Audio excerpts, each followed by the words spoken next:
Thank you. All right, perfect. And just so everyone knows also that this presentation is being recorded, so it will be available after the fact, just for further knowledge or something to refer back to, as well as this PowerPoint, which simply can be used as a short identification guide to species that you might find in your own yard or in your own spaces. So with that, I would like to just go over a few of the most common tools that you would actually use to remove these invasive species plants.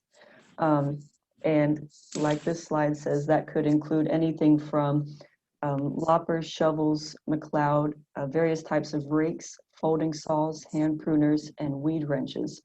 So we'll be showing some of the more common of these today when we get to that portion. So I would like to go ahead and transfer to Chris, who will be showing us the top 5 invasive plants on our list live and direct. So he'll be showing us what these look like, how best to remove them, some possible alternative uses, and just a few more facts that you need to know. So Chris, feel free to take it away. All right. Can everybody hear me okay? Yes. Great. All right. Can So let's everybody go. see Chris as well? Can everybody see his screen? People, if there is no money, then they don't have the guarantee of employment. So on one hand, this is something Said no. Sure that we. So there is a button at the top where you could choose to do speaker view. And in fact, I can go ahead and see. If you see Chris on the top, another option is to look at the grid view. It looks like a square, squares that make up a square. You'll get to see everyone that's in the chat, and then you'll be able to see Chris Lemons, who's outside, and you can press the 3 buttons at the top right of the screen, and then actually pin the video. That will make his screen be front and center. And just for reference, you all should see a piece of kudzu in front of you right now. I see you. Okay. And then, guys, don't forget that there are a few options to where you can raise your hand and reply yes or no via the chat session that's available to you as well in your Zoom. Exactly. All right, so if you all are ready, I am too. Again, my name is Chris Lemons, I'm Program Manager here at Park Pride. I'm broadcasting live from my home garden today. And so we're just going to start off with a little bit of identification around some of the more common invasive species that you may see in your home garden or out in the park space. But before I get started, the one thing I do want to say is that we do recognize that there are varying methods of doing invasive species removal in your public space. So, some people may come and use machines, but there are also methods of using your hands to do different removals. And so just, we want to recognize, that there are different methodologies, but, I'll show you some of ours. And so let's go ahead and get started. Here we are. This right here is one of the more common invasive species that we see here in the South. This is known as kudzu. Can everybody see the plant okay? I can see it. Okay, great.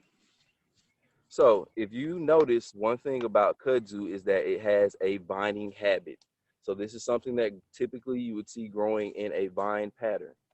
But one thing that is really important about kudzu is that it is deep down in the ground and it is a very resilient plant. I want you to check this out. You see this old wood that it's still growing off of and sprouting some new growth? And so this is something that can grow up to about a foot a day. And so it can take over a space pretty quickly if you don't get it out. Luckily for us, we're still in the early part of spring. And so we'll go ahead and, get started. Here we are. So what I'm going to use is actually going to be a spading fork.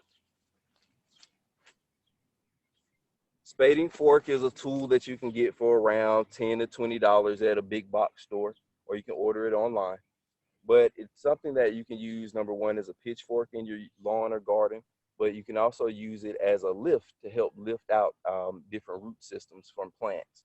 So I'm going to go ahead and switch my camera down just a touch, and I'm going to go ahead and get started kind of removing this out. If you can see, the root system itself is kind of back here, but I'm sure that it's further deep underground. So let me slide this up for you.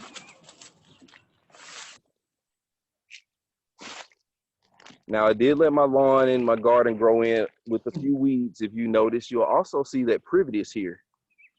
And I'll show you how to get that out as well. It'll probably come out once I get to digging out of this kudzu.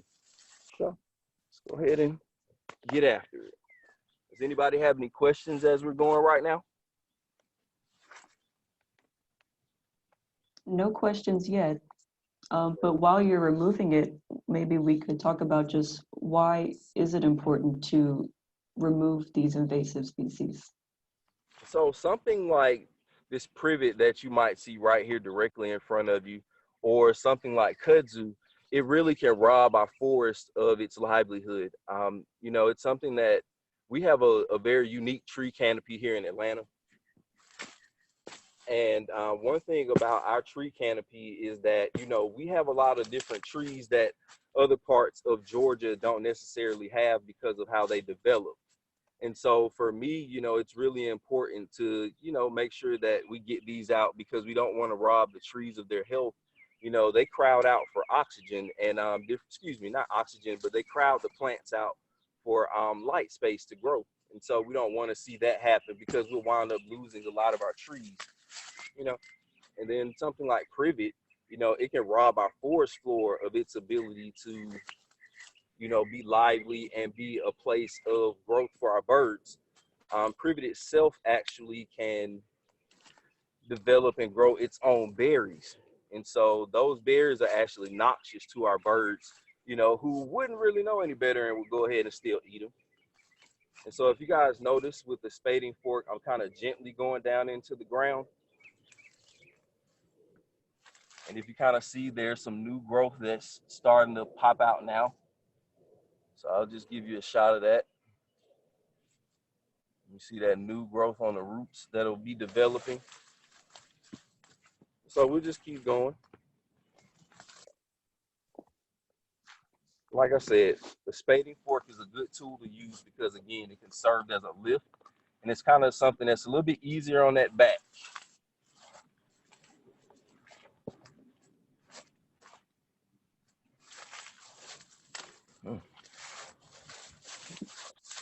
So you may have to go around a little bit too. So be patient as you're working on doing the removal.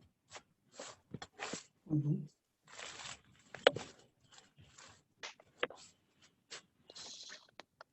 And at the same time, if you have the ability to, as you remove these species, ideally you could also replace with a native species in the space that you are taking it out from, just to maintain that soil quality and improve the local ecology. That's right. So for me, you know, if I was to remove this privet, one thing that I may replace it with is a blueberry bush. And that's something that I'll show you all a little bit later in the presentation as well.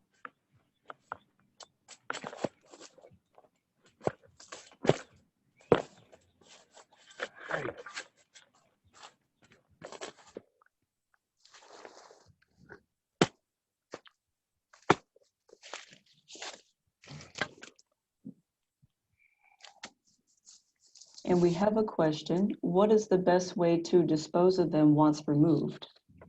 Depending on what you're removing, I would typically put it in a landscape bag and kind of put it out on the curb. You know, some people, they compost them, but you know, something like maybe this kudzu vine, if you're a creative person, you could, you know, make baskets and different things out of that, you know. So that's something to consider, but typically I wouldn't recommend composting any of those things because they're noxious and they still can kind of grow within the compost if you were using it that way. Mm-hmm. And some of the species, even like kudzu, could be used for various medicinal purposes as well, if you chose to use it in that way as you remove it.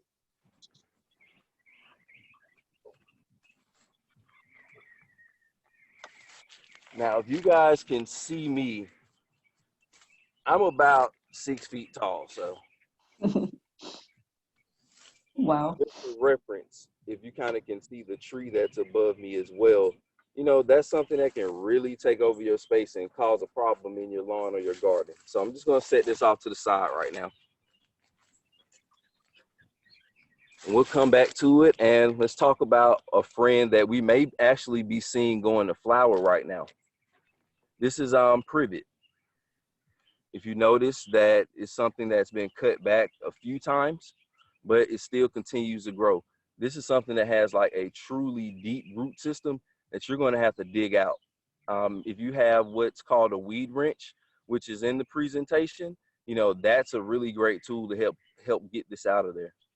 So one thing that I would kind of recommend on this one, if you don't have that, is using your spading fork as well as a shovel. So if you just want to see me dig this out really quickly, I'll show you that, and then we'll move on to a little bit of this honeysuckle that's here. So give me just a moment and let me get my tool and get that out of there, and I'll hopefully be able to get enough of this out to where I can show you the root system itself and how voracious it is, I guess, for lack of a better word.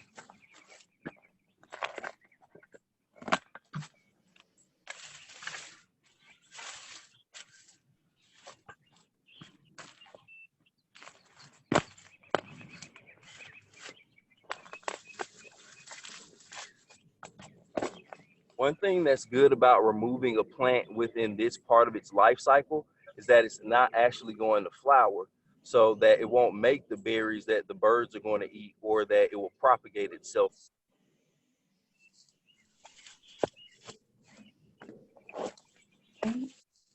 We have a question, Chris. If you can get the primary privet root out with a weed wrench, but leave secondary roots behind, will it grow back? Yes. Yes, it certainly will. It may not grow back in the immediate area that you removed it with the weed wrench from, but let's take a look right here. So you just saw what I just did, right? Just pull this out. Look at it. There's still more privet, and that's still part of that same plant and root system. So yes, you definitely want to make sure that you kind of follow it along a little bit and make sure that you get as much of it as you can out of there.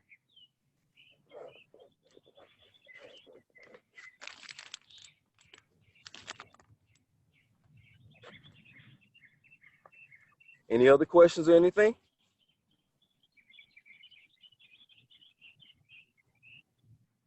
Okay. Not right now. Great, great. All right. So again, getting this out, if you see the root system itself, it sucks out a lot of nutrients and it outcompetes some of the other plants that are in the ground or in your garden or forest space. So again, you know, you want to make sure that you're being gentle to the earth and not really disturbing too much of the root system, because this is something that may be growing amongst trees that we do want to keep.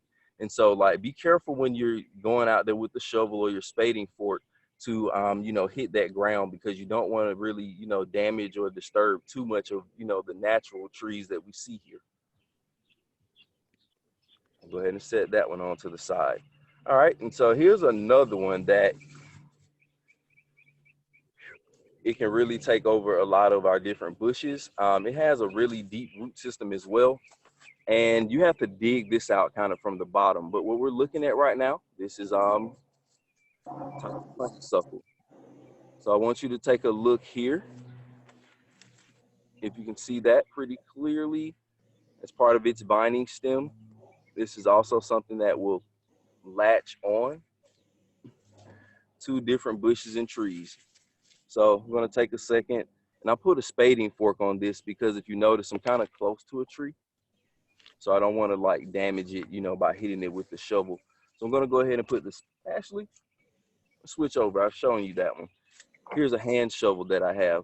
I actually got this tool back in 2017 before I worked for Park Pride. It's something that they donated for our pollinator garden program.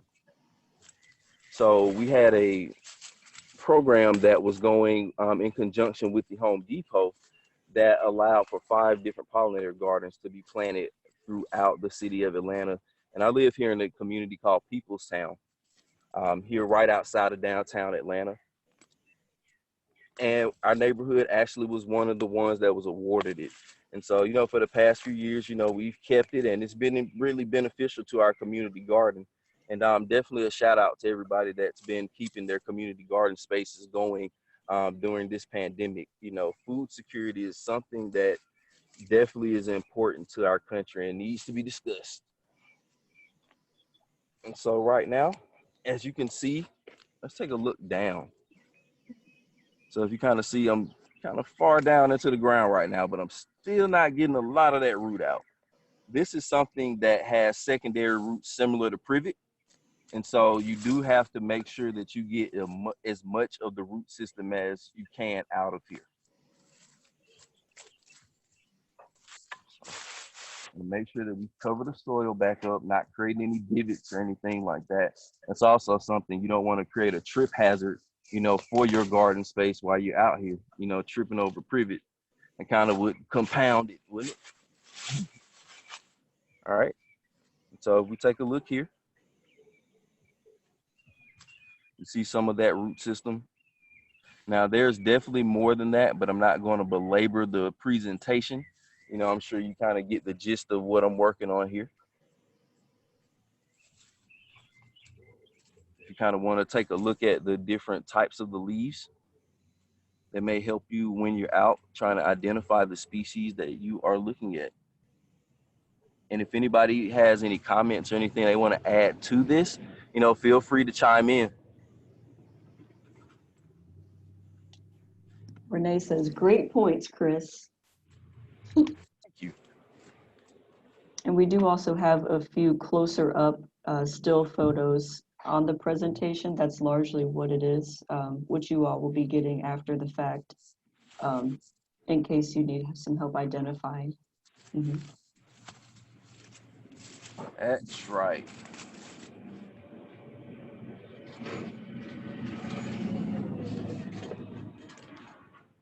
And thank you so much, Victoria, for helping drive this presentation. Much appreciated.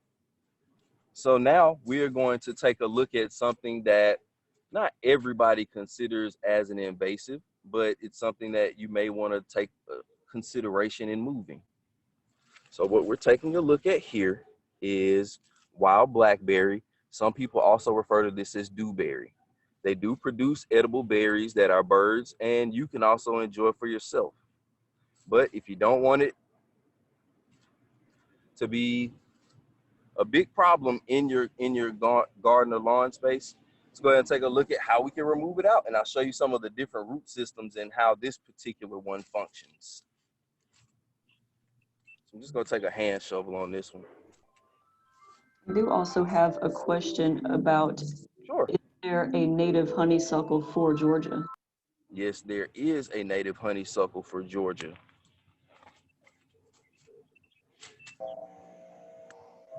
So there are also there's a Japanese and a Chinese honeysuckle. We had a love affair with Asia back in the 1880s, kind of in the 1900s here in Atlanta, and we took on a lot of different species that would otherwise become invasives for us. So, all right, so let's take a look here.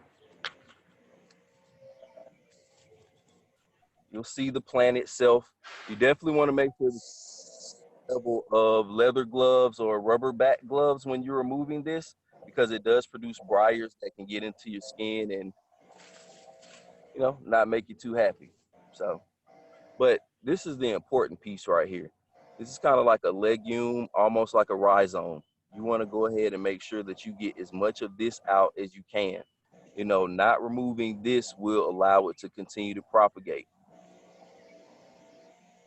Also, if you have an opportunity, let me see if there's a berry. How can you tell if the wild blackberry is non-native?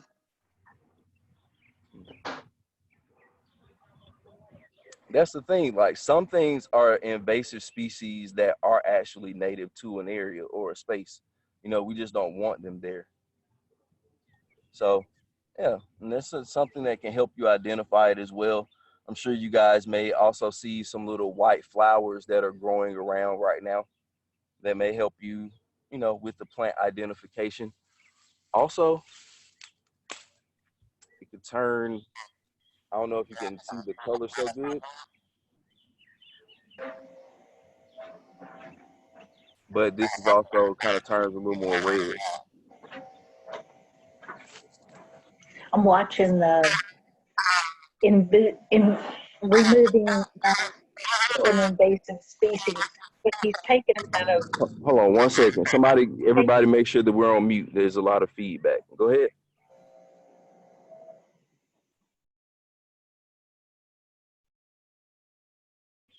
Whoever was speaking, you can go ahead.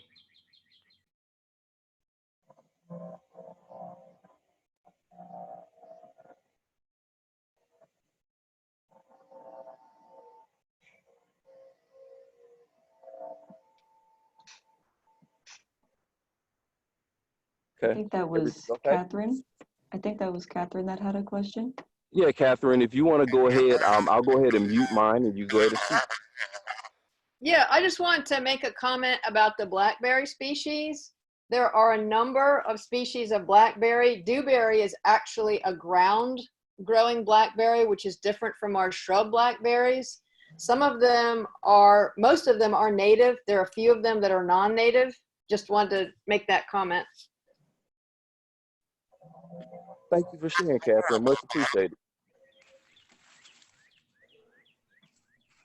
And so I'm going to go ahead and mute my camera for a moment. I need to move to a different place in my garden so I can show you all about dandelion, which is something I don't consider to be an invasive, but some people may, and I'll show you how to remove it. And also we'll talk a little bit about how to reuse those different plant parts.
Okay, I see another question asking if Wisteria is also invasive, and it definitely is. Yes, it is. There's also an American wisteria that some people may have in their home garden spaces, but typically that is a plant that you want to keep pruned because if you let it start to grow too wild, it definitely will get up in the trees, and that's how it becomes an invasive. And for those of you that may not be seeing the different parts of the presentation, if you want to slide to it, Victoria, maybe you can show them, you know, kind of what that looks like for those that aren't familiar with that. And in just a moment, I'm about to turn my camera on and I'll show you some dandelions.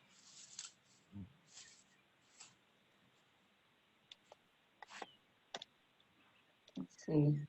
Don't have wisteria, but we definitely have dandelion. And this is another plant that does also have medicinal properties that can be used. I do also give the caveat of, you know, if you choose to use some of the plants in that way, just to be very careful about the sites that you select them from. So for instance, you know, I personally am not sure that I would pick dandelion from a public park for that reason, just because we may be unsure of, you know, the quality of the soil or any type of, you know, contaminant that it may be on, depending on how it's all landscaped. But if you do find some of these plants growing wild and choose to use it for that purpose, then that may be a safer bet.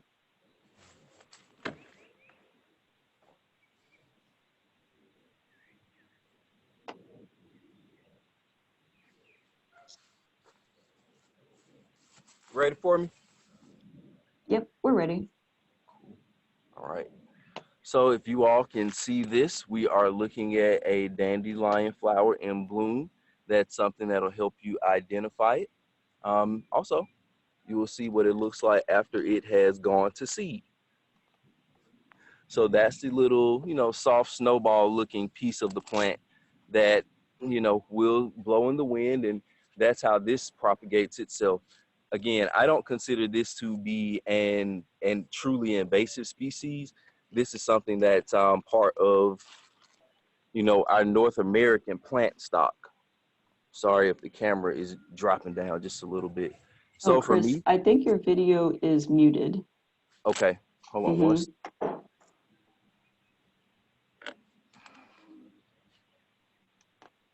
Okay. Can you see it? I see it. Great. All right. And so again, this is a dandelion flower in bloom. I apologize for that. And then this is also a piece of the plant after it has gone to seed. And so, if you ever notice a little snowball looking piece of the dandelion that, we used to all blow in the wind as a child, that's how this helps propagate itself or spread. Again, I don't really consider this to be an invasive species. So I'm going to go ahead and just take our hand shovel to get this out.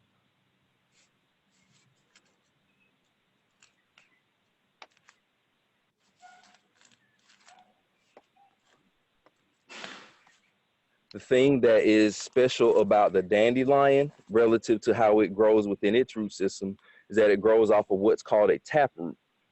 So similar to kind of how a carrot would grow or a parsnip, that's what you would find with a dandelion.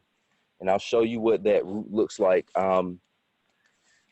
pulled out in just a moment. So there you go.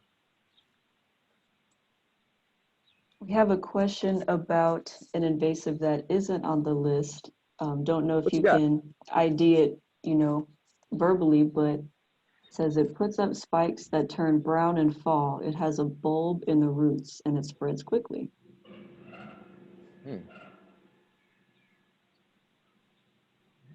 Does anybody have anything based on that? I don't.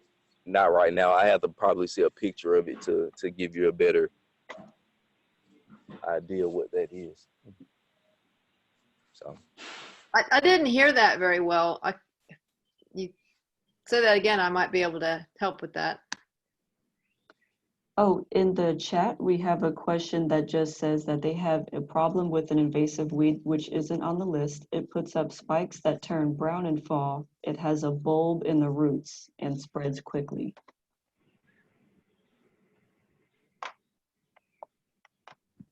The sound is really difficult. I still couldn't quite hear that. If it's typed out, I could see it, but I can't really see that. So Yes, yeah, it's typed out. Yep, it's in the group chat. There should be an option to view it from the bottom of your screen. And let's take a look. I pulled this one out a little bit earlier in the morning today, just to give you an idea of, what you might actually see this, in a little bit more pervasive way. So, and then if you see how deep that root is, so it can really get down in there. And if you have a lot of these, instead of a hand shovel, you may want to go ahead and use like a spading shovel or even a spading fork to use it. For those of you that may be interested in how to use its plant parts, you would simply cut the root, separating it from the stalk itself. Make sure that you thoroughly wash this. This is one that I cut yesterday, so it's not yet dried and ready to be used. But if you were to use this, you would chop it up and use it in something like a tea. things like that. If you kind of look through your grocery store, guys, you'll notice that this is probably one of the more expensive teas that is in the tea section. So, but it's really good for you. We have a quick question. If there is a consensus on cherry laurel, invasive and remove it or leave it be? I personally would consider that be one that we would need to remove. Does anybody else have a thought on it?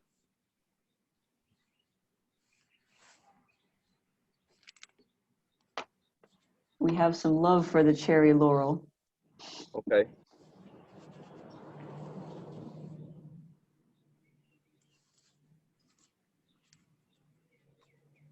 I'll chime in on the cherry laurel. This is Catherine Spellman-Kong with the Atlanta Memorial Park Conservancy. And in our work, our monthly invasive removal days with Trees Atlanta. Catherine Montgomery, to your question, with the cherry laurels, you know, it kind of depends. I agree with Chris that I'd rather see them gone, but in the event that there is nothing there to take its place, we tend to try to thin it, where we can plant with natives and then go back and try to remove the rest. I'm having a very hard time hearing the audio, but I think we're talking about cherry laurel, and I would agree cherry laurel is extremely invasive, and I would take it out.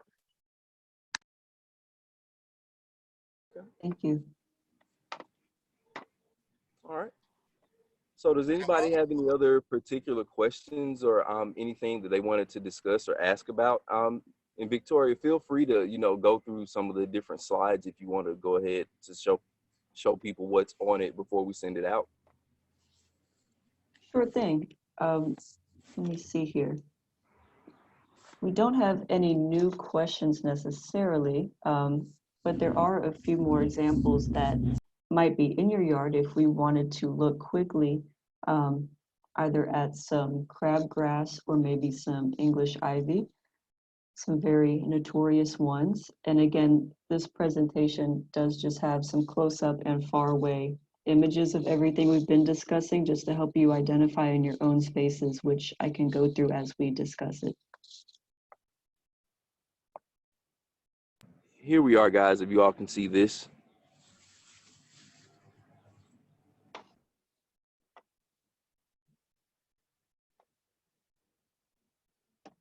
I think you're on mute, Chris.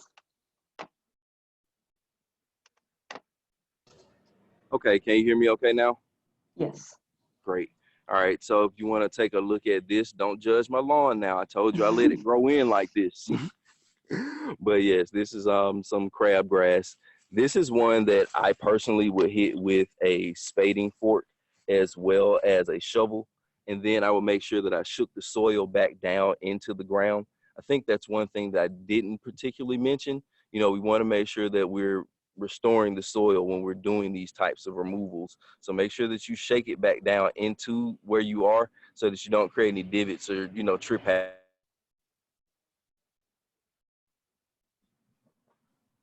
And give me just a moment. I will mute my camera and we'll take a look at a little bit of ivy. Perfect.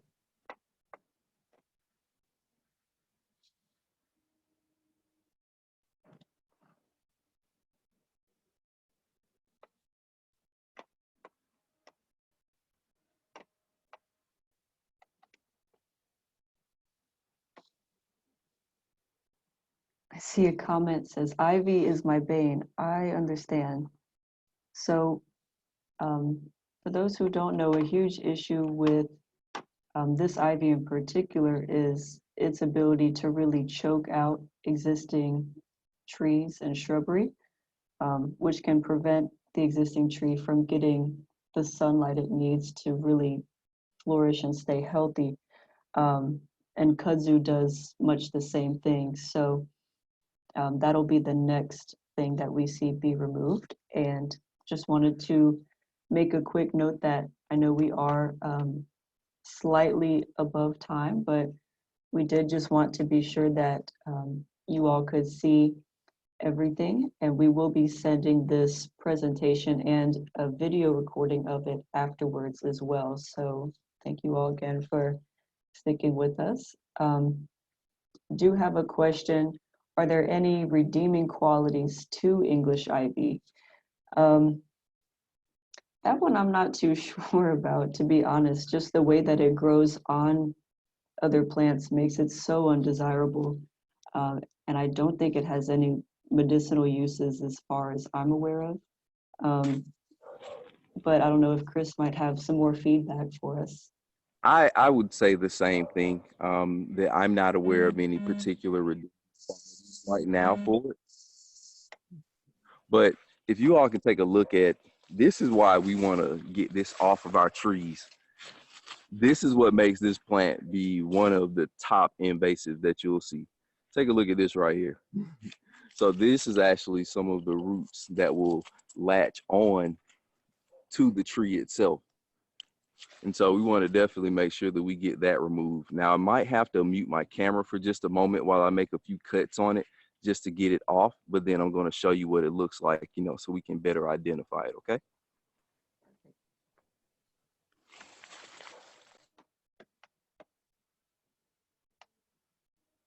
Yep.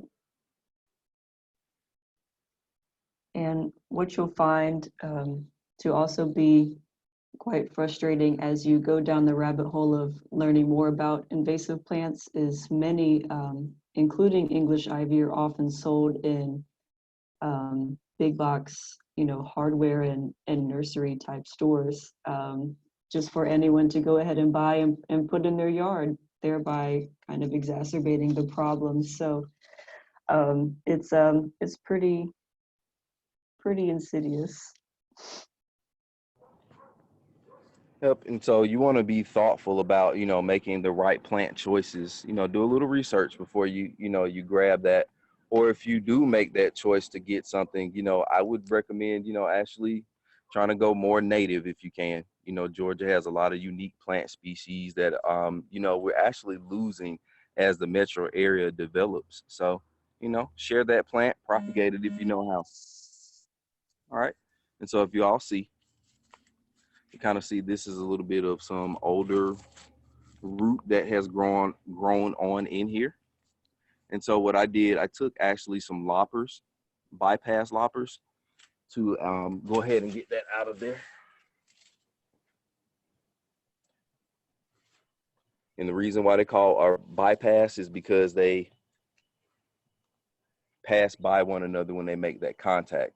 This is something that I learned from CJ via one of the tool sharpening classes last week. So tune in to those, guys.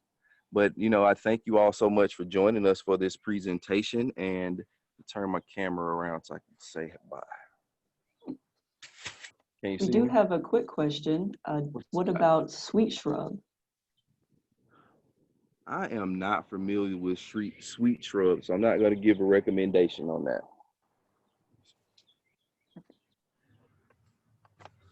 Yeah. Other than that, you guys, I will take it to this last slide. And of course, things are, you know, in a period of shifting, but we do have some events later in the year that we hope to invite you all to, that for now are to be in person. I know Atlanta ToolBank also mentioned they have some great offerings even sooner to stay involved and stay plugged in. I would also like to quickly plug our Nature for All initiative, which if you tune in a little later today, if you have an Instagram account, we will be doing a takeover, which Chris could lend more credence to, but definitely a lot of ways to virtually stay involved and engaged in this work, you guys. So thanks again for joining us today. Yes, thank you all so much indeed. If you all want to join us, we'll just show you how to do an upcycling to make your own sustainable bird feeder. You know, I know that a lot of us have toilet paper holders that we might want to put to reuse. And so I'll show you how to do that today. And then I'll also take you over to the west side of Atlanta and show you my farm. And so, you know, tune in and hang out with us today as we celebrate, you know, Earth Day on its 50th anniversary. You know, unfortunately, right now, we can't all get together and celebrate it and do all the projects and things that we had planned. But, you know, we can learn how to prep and get ready for when we're able to get back out there and reconvene with each other. And one last thing that I wanted to mention, in the event that you might go out and do an invasive removal, or, you know, you work with a group of people, you really want to make sure that you're keeping your social distancing in mind, at least 6 feet apart. And then when you're done, making sure that you're sanitizing your tools. What I typically would recommend is mixing bleach to water. I usually do about a cup, maybe to about 5 gallons of water to make a proper dilution, and then wipe those tools down as thoroughly as you can. You definitely want to do that to make sure that you're not spreading diseases through soil, but you also want to make sure that you're doing that to mitigate any virus spreading or anything like that. So thank you all for tuning in to us this afternoon, and we really have enjoyed you. All right, thanks everyone. Please let us know if there's any other way that we can help. You know, if you're affiliated with a group in our network, we would still love to provide any assistance that we can at this time. You know, even for one group in particular that was still interested in hosting work days, that did include facilitating a mulch drop off so that they could then come in a staggered pace and spread that as they saw fit, taking into account those social distancing protocols that Chris mentioned. So, you know, this is a time to be creative. This is, you know, Volunteer Team's first webinar. So we're just trying to do all that we can to stay connected with you all. So help us help you, and enjoy the rest of the 50th anniversary of Earth Day. That's right. See you soon. Right. Thanks, everyone.